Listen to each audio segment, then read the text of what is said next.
Tiga. Baik, terima kasih kepada moderator atas kesempatannya. Saya akan melanjutkan materi dari materi yang pertama tadi, yaitu yang ketiga itu ada konferensi kasus. Nah, jadi teman-teman kalau mendengar kata konferensi itu kira-kira apa yang terlintas di pikiran? Pertemuan.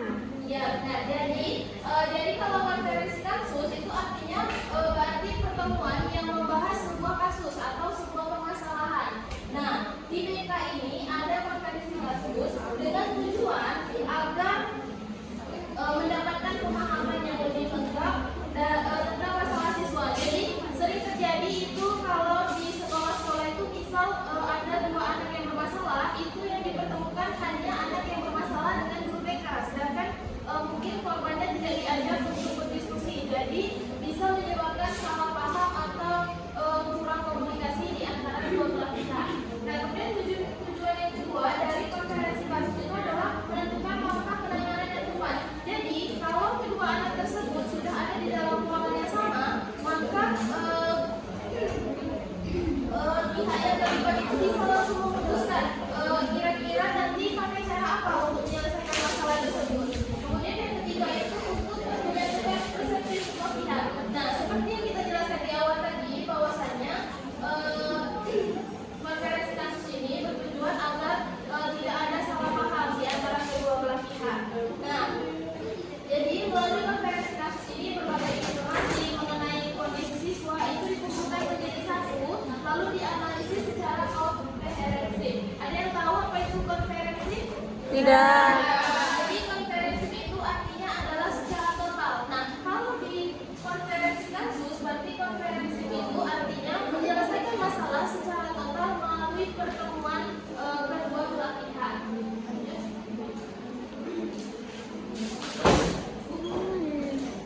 Salah. Ini. Kaki terus. Dan. Nah, kemudian yang keempat itu ada hubungan rumah. Teman-teman pasti pernah kan sewaktu di sekolah itu mengalami misalnya ada teman atau teman-teman sendiri yang ketika mempunyai masalah di sekolah, itu pihak sekolah atau pihak BK atau kepala sekolah itu datang langsung ke rumah. Tujuannya supaya apa? Supaya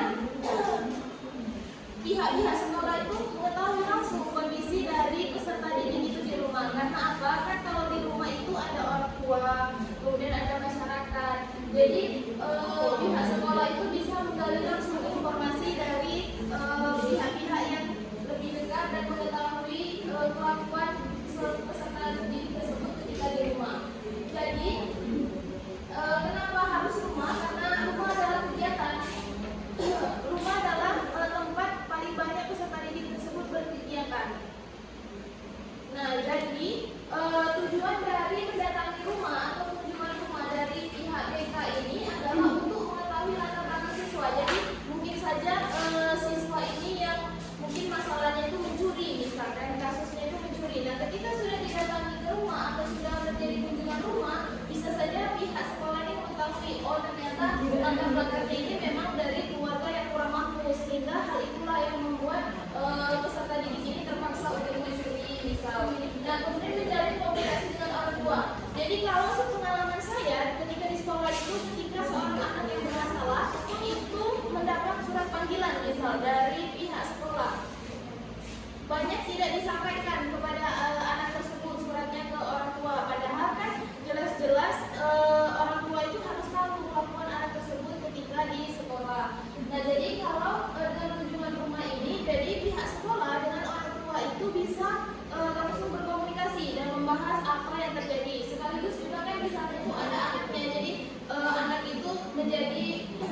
selanjutnya.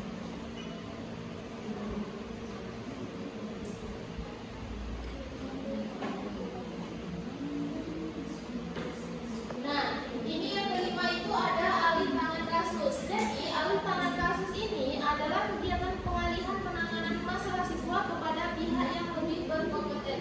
Artinya, apabila permasalahan tersebut berada di luar kemampuan kewenangan guru BK, misalnya nih, jika siswa mengalami gangguan psikologi serius atau masalah kesehatan tertentu, maka diperlukan bantuan dari psikolog atau dokter dan tenaga profesional lainnya.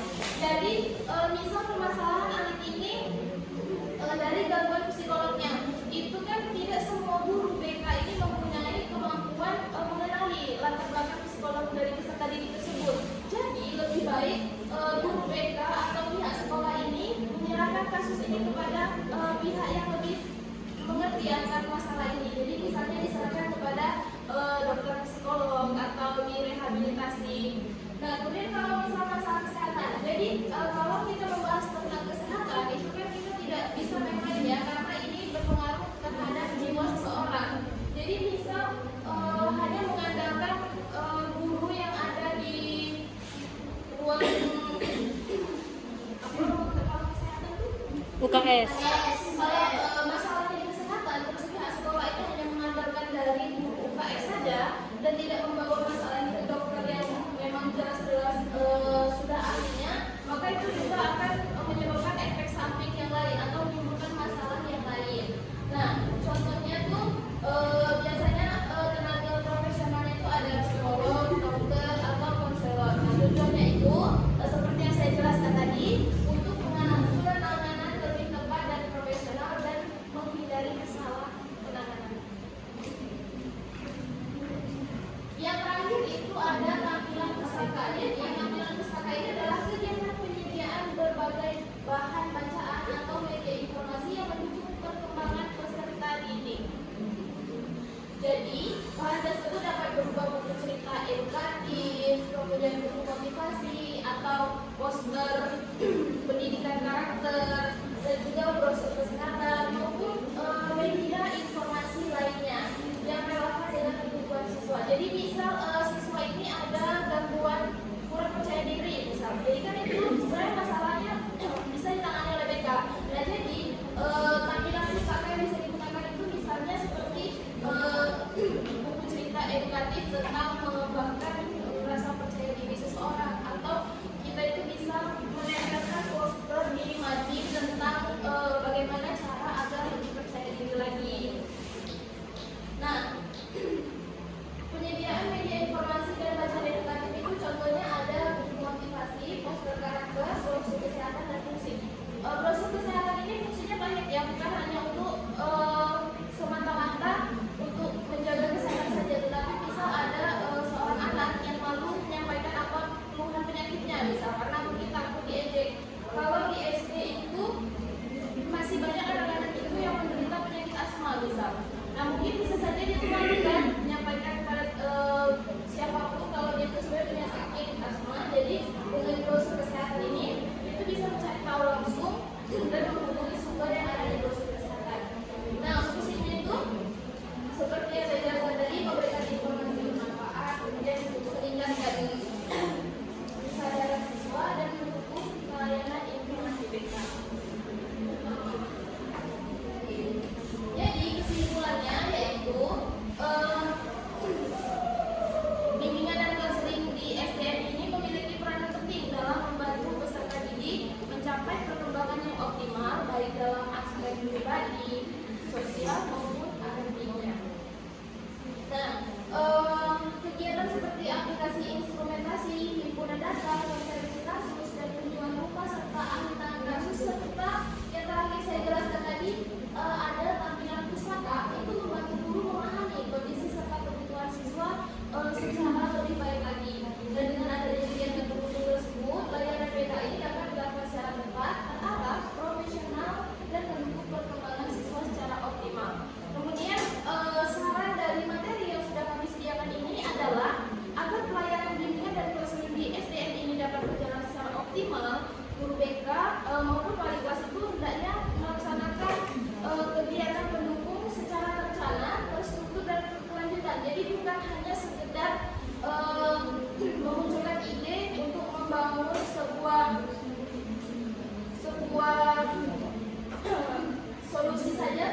menjalankannya secara berkelanjutan atau hanya ada tahap satunya saja, tidak ada 2 dan 3 untuk penyelesaian masalah siswa berkebutuhan tersebut. Baik, itulah saja materi yang dapat saya sampaikan. Saya kembalikan kepada moderator.